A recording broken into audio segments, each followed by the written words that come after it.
Putin is an autocrat. He is a single person and nothing happens. Therefore, I can't tell you how many times I've misjudged Russian intentions. We had a bit of intelligence, well, the Americans and others had intelligence that Putin was going to invade Ukraine in 23. But he took that decision himself. Now, you can look at the advice he was getting. And that's why I think it's beholden not on amateurs like me, but people like you, Raj, and Adrian, and others, to advise political leaders, whatever your analysts are saying, your geopolitical analysts are saying, Putin is going to respond like this to this action.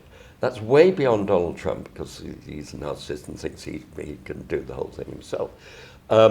But we should be much brighter and cleverer than that. And that's why I wrote that piece with Adrian, obviously. And yes, there is a comparison to be made with Hitler, and said it's in there more to shock and say, hang on a minute, do you realize what you're working with here? Because if you just come up with psychological words like paranoia and narcissism, they will sort of say, oh, perhaps, their eyes will film over.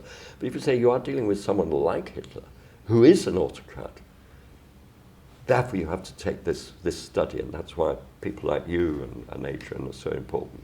So you're saying Putin is a bit like Hitler, yeah. and therefore that's important because of what happened with Hitler, and there's a world war. Yeah. So you're linking the idea of a world war then with Putin, exactly. and you're making a link with his personality. Yes. The fact there's a similar personality, there's a paranoia, and sadism and narcissism. Yeah. Okay. Now, Putin himself was a spy. He was working at KGB. Yeah. So tell us a bit about that bit, because that's important. Yes, it is. In terms of your understanding of how he might operate today. And I think I'll certainly talk about that. There's also the bigger picture of Russia. Russia is, generally speaking, paranoid. I mean, Russians they think the world is against them. So he is part of, it's just that he takes it to another level. Putin grew up in Leningrad. Parents loved him. His parents both were not well. He lived on the 5th floor, one room, shared toilet. I mean, things that to us would be awful and appalling, but were standard in those days, in the early 50s. And he was a small man, and he was often bullied, and he learned how to respond. He got into fights. He was quite an aggressive type. He talks about this, and there's lots of evidence about it as well. On the paranoia, there's just one little thing that is a story of his which may be indicative. I don't want to go from a small thing into a big thing, but he was once chasing a rat in the back streets of Leningrad, and this rat was cornered, and Putin was about to kill the rat, but the rat didn't. It came out and attacked, and that's how Putin sees much of his world. If you are cornered or if there's a lot of pressure on you, you don't give way, you attack. So anyway, Putin he became fascinated because of a film. I can't remember the name of the film, but anyway, because of a film. The Sword and the Shield. Yes, that's the one. Or the well Shield, done, Raj. or the Shield and the Sword. Yes, I think about whichever one it was. It's that one. Yeah. Well done. And anyway, he said he wanted to join, but he went to Leningrad University. How? Because he wasn't the brightest of students at school. But anyway, went to Leningrad and then joined the KGB in Leningrad. Now, all the top ones go to Moscow. They go to Gimo in Moscow and to other places, well, not many others. And Moscow is the center, obviously, and it's a very centralized country, but no.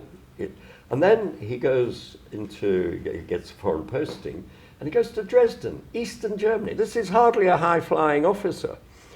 Then 1990 comes and the Soviet Union collapses.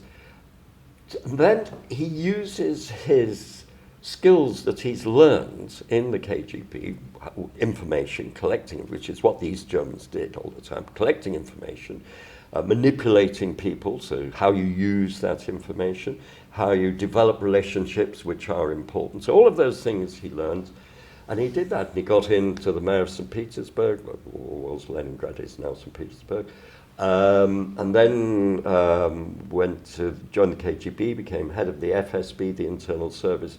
Yeltsin picked him up through one of the oligarchs, and then got himself into a position, but really by maneuvering and cleverness, not by any innate brilliance as a case officer or things. But he's a KGB officer, as Colin Powell said famously when he said, I think Bush said, I see a man I can trust, and Colin Powell said, I see a KGB officer. Yeah, but you guys have emphasized a lot in the book this notion of intelligence, right? Yeah. But I'm interested in that because whatever we may think about him IQ-wise, you place a lot of weight on his educational background. Yes, yeah. He must be an operator of some description. Absolutely. And that, to try and capture that with a model seems difficult. There seems to me, you talk about the fact that all the great spies through history have had tough childhoods, okay? Most, yes. Yeah, and maybe some link with that. And there seems to be a very interesting psychological link with Donald Trump, who had a bit of a tough childhood, perhaps. Yes. There's some controversy about his background.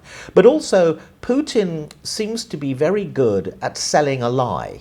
Okay, and quite up for it in some way, and maybe thinks that's part of what life is. Now, I don't want to get into trouble with Trump supporters, but many people would say there's a similarity with the psychology of these two individuals, and they are meant to like each other theoretically. Anyway, well, over to you in terms of your thoughts about that. I mean, there's so much in there, but anyway, Trump, yes, sort of got to the stage where he felt he liked Putin and felt he could trump Putin.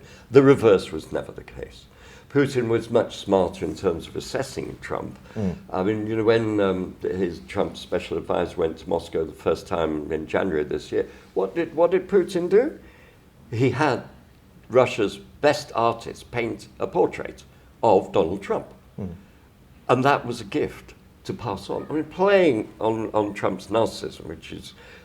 anyway, and I think that Putin is playing that much more cleverly than President Trump is.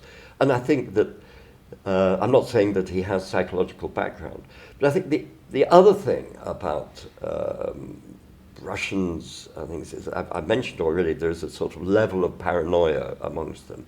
And they do feel that the world is against them. Well, it's easy to tell them that. And of course, they don't have access to information. But do you not think in both cases, and going back to the psychology of spying, having a sense of what people want to hear, whether it's the truth or not, is a whole other thing.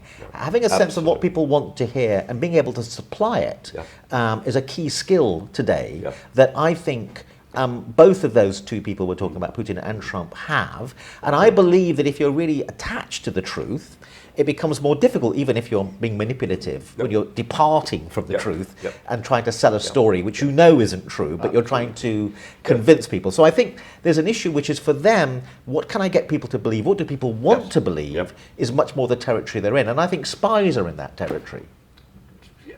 To a certain extent, Millard. I think. Okay. I mean, we know that Putin, when he invaded Ukraine, his intelligence services, the SVR and the FSB, and it was principally the FSB, the internal service, even though Ukraine was not part of Russia, they were telling Putin what he wanted to hear.